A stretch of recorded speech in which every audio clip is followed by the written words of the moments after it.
Joko Youth Soccer Club founder sentenced to 2 years probation for child sex crime.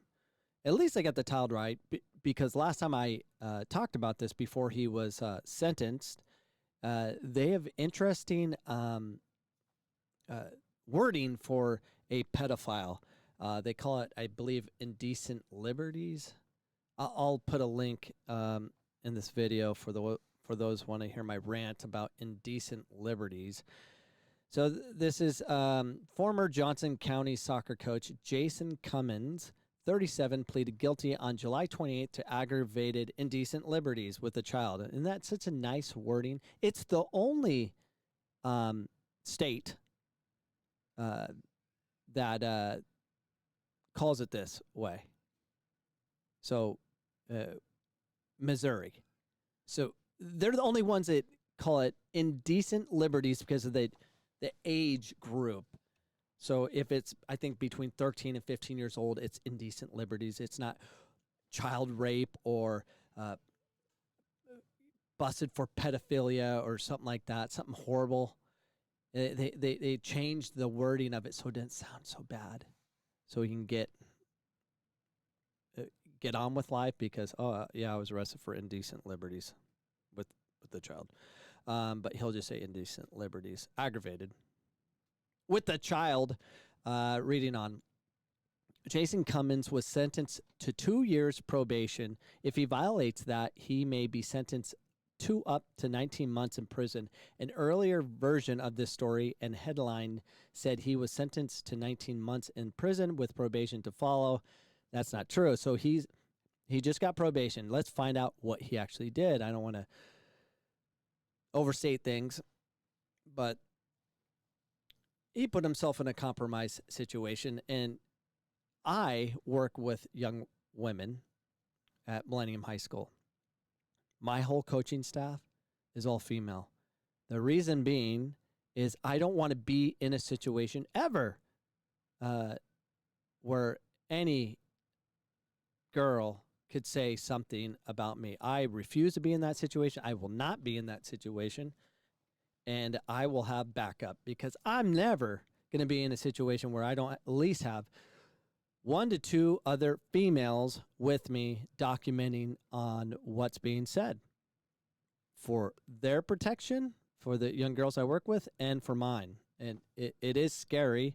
You don't want to be in the situation like Jason Cummins is, where he is screwed. So he was the founder of a Lenexa-based youth soccer club, will serve 2 years probation after pleading guilty to inappropriately touching a teenage girl he helped coach, according to the online court records. Jason Cummins, 37, was sentenced Wednesday morning via video conference in Johnson County District Court.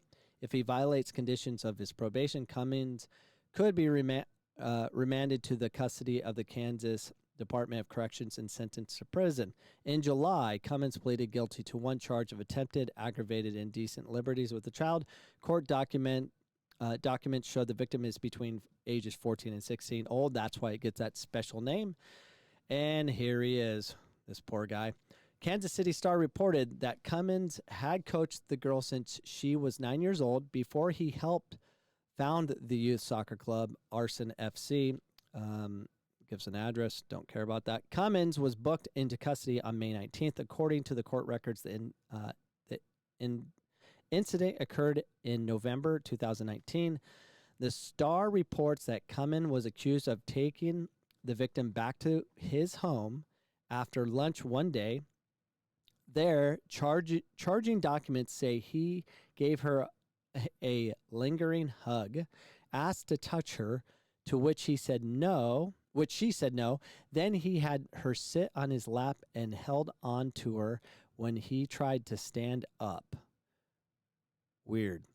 After taking her home, Cummins reportedly text the victim an apology. Cummins will be registered as a sex offender for life as part of his plea agreement, and he has been ordered not to have contact with the victim or witnesses. Following his arrest earlier this year, Cummins stepped down from his position. Well, he stepped down. Yeah, that's his choice. He stepped down. No, you were out because you're a pedophile. The youth soccer club was founded in 2014 and competes in the Heartland Soccer Association. So Cummins, little sickie, how do you end up having this young girl in your home? How do you go in a car ride? How does mom and dad allow this? Okay, and I've seen this happen. So I'll give you a story as being director of coaching. I had a coach that I was that was working for me at the time, and he was always in a situation of being alone and with these young girls where we would have meetings and talked about what you're not supposed to do. And the rules are very simple, is when you have waiting for the kids to be picked up by their parents, and if you're alone with a child, regardless of sex, if their ride's not available, you don't take them home, you call the cops. Because that's the situation they're going to be in. Because you're not going to be in that situation because you can't ever.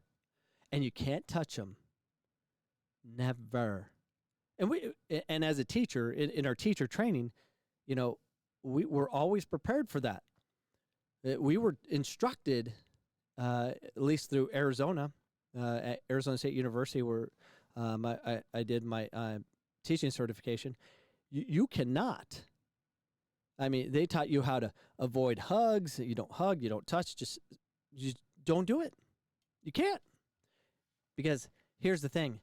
Whatever they say, it's true. That's it. Pure and simple. Whatever they say, it's true. And it blows my mind. You have organization after organization, high school after, high school and elementary school, you name it. We have a big problem, and how this continues to happen just blows my mind. How do you got to call it out? You got to call it out nonstop. But to go back to the situation, I had a coach who was working for me, and we saw the signs. We saw the signs, and I went to another club, and as soon as I left, like a week later, boom, news, everything, mugshot, arrested for doing pretty stupid stuff. But it happens all the time.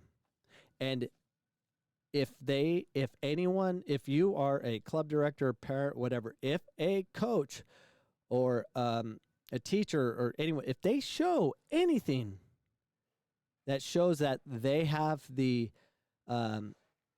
showing that they have the traits of a pedophile or anything, believe him.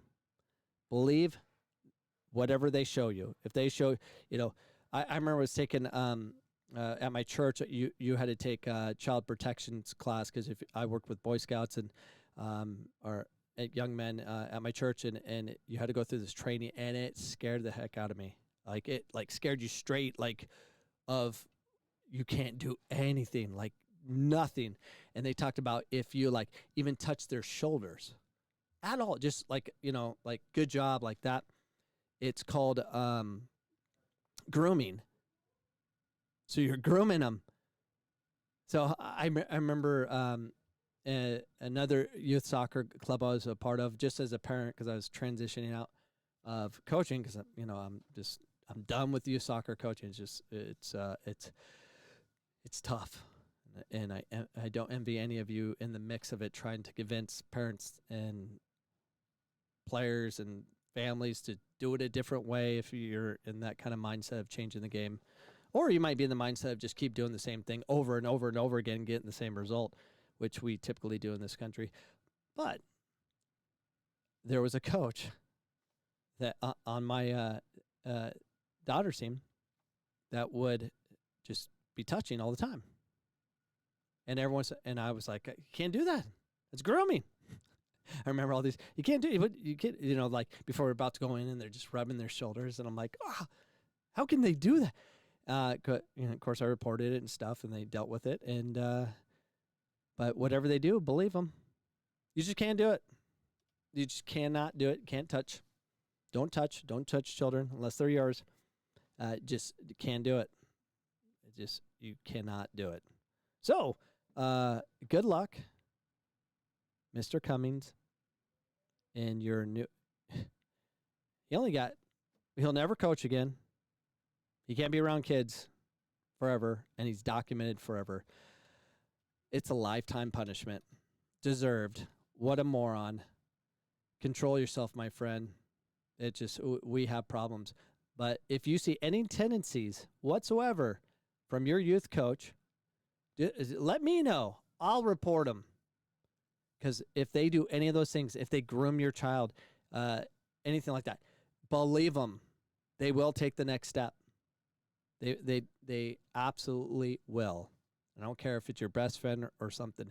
Let me know. Email me. Contact me, and I will deal with it. And you'll be my informant.